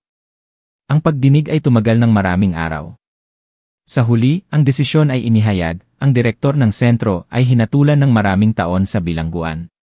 Ang mga empleyado na direktang nanakit sa mga pasyente ay pinatawan ng seryosong parusa. Isinara ang sentro, at ang lahat ng pasyente ay inilipat sa isang bagong lugar na may mahigpit na pagsubaybay. Nang marinig ko yon, nanginig ang buong katawan ko. Natumba ang nanay ko sa upuan, umiiyak, salamat sa Diyos. Sa huli, dumating din ang hustisya. Mahigpit na hinawakan ng tatay ko ang kamay ko, walang sinabi, ngunit ang kanyang mga mata ay lumiwanag sa pagmamalaki. Mula sa araw na yon, unti-unting lumuwag ang pasanin ng pamilya ko. Iuwi si Marco sa bahay, hindi na siya mananatili sa madilim na lugar na yon. Kahit na siya ay walang kamuwang-muwang, tuwing siya ay nakaupo sa tabi ko, ang kanyang mga mata ay hindi natakot. Naging masaya na siya, umuungol na tinatawag ang pangalan ko na parang paalala, "Ate, nandito pa ako." Ang anak ko ay lumalaki, ang kanyang mga mata ay malinaw na parang hamog sa umaga. Tuwing tumatawa siya, ang buong pamilya ay parang nagkakaroon ng bagong liwanag. Ang tatay ko ay nagsimulang magtanim muli ng gulay, ang nanay ko naman ay nag-aalaga sa bata, at ang kanyang mukha ay hindi na malungkot. Kahit na mahirap kami, ang maliit naming bahay ay puno ng tawanan. Minsan, may mga taong nagbubulungan pa rin kapag nakikita kami sa palengke. Ngunit hindi ko na sila pinapansin. Alam ko na sa mundong ito, ang tsismis ay hindi kailanman titigil. Ang mahalaga ay nabuhay ako ng may konsensya. Naprotektahan ko si Marco, naprotektahan ko ang anak ko, at nagdala ako ng liwanag sa maraming iba pang mahihina. Isang hapon, nakaupo ako sa balkonahe, yakap ang anak ko, at si Marco ay nakaupo sa tabi ko, pumapalakpak at umuungol. Ang dilaw na sikat ng araw ay tumama sa aming mga mukha. Tumingin ako sa langit, at bumulong sa puso ko, mga magulang ko, nagawa ko. Hindi ako perpekto, ngunit tinupad ko ang pangako ko sa kapatid ko. At naniniwala ako na sa ibang lugar, ang mga kawalang katarungan ay unti-unting malulutas. Nang gabing iyon, umupo ang tatay ko sa tabi ko sa balkonahe. Ang kanyang boses ay malalim, "Pilar, patawarin mo ako dahil sa ilang sandali, naging mahina ako at naisip kong sumuko. Ngunit dahil sa iyo, naintindihan ko na ang lakas ay hindi nasa mga kalamnan kundi nasa puso. Anak ko, gumawa ka ng isang bagay na iginagalang ng buong barangay at ng buong lipunan." Umiyak ako at sumandal sa balikat ng tatay ko, naramdaman ko ang init na matagal ko nang hinahangad. Dahan-dahang lumipas ang mga araw, ang sakit sa puso ko ay naroon pa rin, ngunit natutunan ko ng mamuhay kasama nito. Ang anak ko ay lumalaki, at tuwing tinatawag niya akong nanay, pakiramdam ko ay nagkakaroon ako ng lakas. Kailangan pa rin ako ni Marco na mag-alaga, ngunit hindi ko na ito tinitingnan bilang pabigat kundi bilang kahulugan ng buhay. Ang kwento ko ay binabanggit ng maraming tao, ang ilan ay nagagalak, ang ilan ay natuto ng aral tungkol sa nakakatakot na katahimikan. Hindi ko tinitingnan ang sarili ko bilang isang bayani. Isa lang akong ate, isang nanay na gumawa ng nararapat para protektahan ang mga mahal ko sa buhay. Ngunit naniniwala ako na ang katotohanan ay mabubuhay lang kung may maglalakas loob na magsalita. Isang umaga, habang tumatakbo ang anak ko sa paligid ng bakuran, si Marco ay nakaupo sa tabi niya, pumapalakpak at tumatawa. Bigla akong naging payapa. Naintindihan ko, pagkatapos ng lahat ng unos, ang pinakamahalagang bagay na natira ay hindi ang dangal na nabalik sa akin, hindi ang hustisya mula sa korte, kundi ang pagmamahal ng pamilya. Ang pagmamahal ang nagpanatili sa amin at nagdala sa amin sa dilim patungo sa liwanag. Tumingin ako sa taas, ang sikat ng araw ay nagniningning sa aking mga mata. Bumulong ako na parang isang pangako sa buhay. Ano man ang mangyari, hindi ko iiwan ang kapatid ko, hindi ko iiwan ang anak ko. Dahil natutunan ko na ang pagmamahal ang tanging apoy na makakatulong sa mga tao na malampasan ang lahat ng sakit. Ang kwento ng ate na si Pilar na buong pusong nag-alaga sa kanyang may cerebral palsy na kapatid sa loob ng 8 taon at biglang nadiskubre ang isang masakit na katotohanan at ang matapang na paglalakbay na nagdala ng lahat sa liwanag ay hindi lang nagpapaiyak sa atin kundi nagbibigay din sa atin ng isang malaking aral sa buhay na ang pagmamahal ang pinakadakilang lakas. Ang pagmamahal ang nagbigay sa isang babae na mukhang mahina ng lakas na lumaban sa kawalang katarungan, na protektahan ang kanyang pamilya mula sa dilim ng kalupitan. Sa pamamagitan ng kwentong ito, nalaman natin na anuman ang kalupitan ng buhay, kung mayroon ka pang apoy ng pagmamahal sa puso mo, malalampasan mo ang lahat. Dahil minsan, ang katahimikan ay nangangahulugang pagtulong sa kasamaan, ngunit kung may isang taong maglakas loob na magsalita, ang katotohanan ay mabubunyag at ang hustisya ay mas lalapit. Pinatunayan ni Pilar na hindi kapangyarihan, pera o katanyagan, kundi ang lakas ng loob na nagmumula sa pagmamahal ng pamilya ang siyang nagpapagalaw sa mga tao at nagbabago sa lipunan. Ang aral para sa ating lahat ay dapat nating pahalagahan ang ating pamilya, protektahan ang mga mahihina, at huwag tumalikod sa sakit ng iba. Dahil baka isang maliit na pag-aalala, isang matapang na aksyon ay makakapagligtas ng isang buhay. Tandaan na ang pagmamahal ay hindi lang salita kundi dapat na maging aksyon kahit na mahirap at masakit. At mabuhay tayo sa paraan na kapag bumalik tayo, maaari nating ipagmalaki na hindi tayo nanahimik sa harap ng kawalang katarungan. Kung ang kwentong ito ay tumama sa puso mo, pakiusap, mag-subscribe sa channel, at pindutin ang notification bell para hindi mo ma-miss ang mga susunod na video. Ang bawat subscribe, ang bawat share ay makakatulong na maikalat ang mas maraming makatao at nakakaantig na kwento, nagpapaalala sa atin na mamuhay ng mas mabuti araw-araw. Hayaang maging liwanag ang pagmamahal sa sarili mong pamilya sa bawat kilos at sa bawat pag-ugali araw-araw. Dahil baka ngayon ay nagbibigay ka, bukas ikaw o ang mahal mo sa buhay ang tatanggap. At maniwala ka, hanggat hindi tayo nag-iwanan, ang lahat ng dilim ay mawawala.